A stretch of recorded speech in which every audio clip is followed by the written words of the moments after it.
পূর্ব বর্ধমানে ট্যাব জালিয়াতিতে 5 জন গ্রেপ্তার। আবার তাদের পরিবারের কাছে ফোন গিয়েছে যে যদি মোটা টাকা দেওয়া হয় তাহলে জামিনে মুক্তির সুযোগ রয়েছে। তাহলে কি জালিয়াতের খপ্পরে?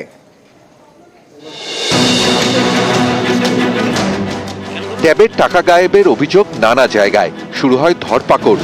ধৃতদের মধ্যে কয়েকজনকে মোটা অঙ্কের টাকার বিনিময়ে জামিনের টোপ, উড়ো ফোনের দাবি করা হয় টাকা। চাঞ্চল্যকর অভিযোগ পূর্ব বর্ধমানে।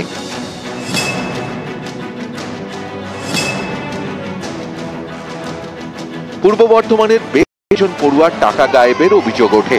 শুরু হয় তদন্ত। এরপর সোমবার মালদার বৈষ্ণবনগরে হানা। হাসান আলী নামে এক যুবককে গ্রেফতার করে পূর্ব বর্ধমান জেলা পুলিশ। তারপর আরো 4 জনকে গ্রেফতার করা হয়। 5 জনকেই তোলা হয় বর্ধমান আদালতে। এদিকে এই 5 জনের পরিবারের কাছেই নাকি বৃহস্পতিবার উড়ো ফোন যায়। পূর্ব মেদিনীপুরের আদালতের আইনজীবীর পরিচয়ে ফোন করা হয় বলে দাবি। ফোনে বলা হয় ধৃতদের পূর্ব মেদিনীপুরের আদালতে পেশ করা হচ্ছে। ধৃতদের জামিন করাতে হলে দিতে হবে টাকা। জামিন করাতে না পারলে 6 বছরের জন্য জেল হবে। ধৃতদের এক একজনের পরিবারের থেকে এক এক রকম টাকা চাওয়ায় বলে অভিযোগ।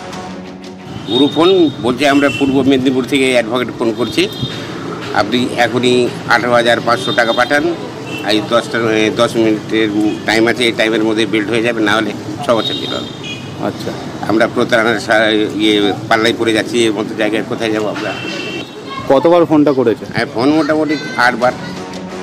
এখানেই উঠছে প্রশ্ন, তাহলে কি ট্যাব জালিয়াতিতে ধৃতরাই পড়ছিলেন জালিয়াতদের খপ্পরে? বর্ধমান থেকে শরদিন্দু ঘোষ, নিউজ 18 বাংলা।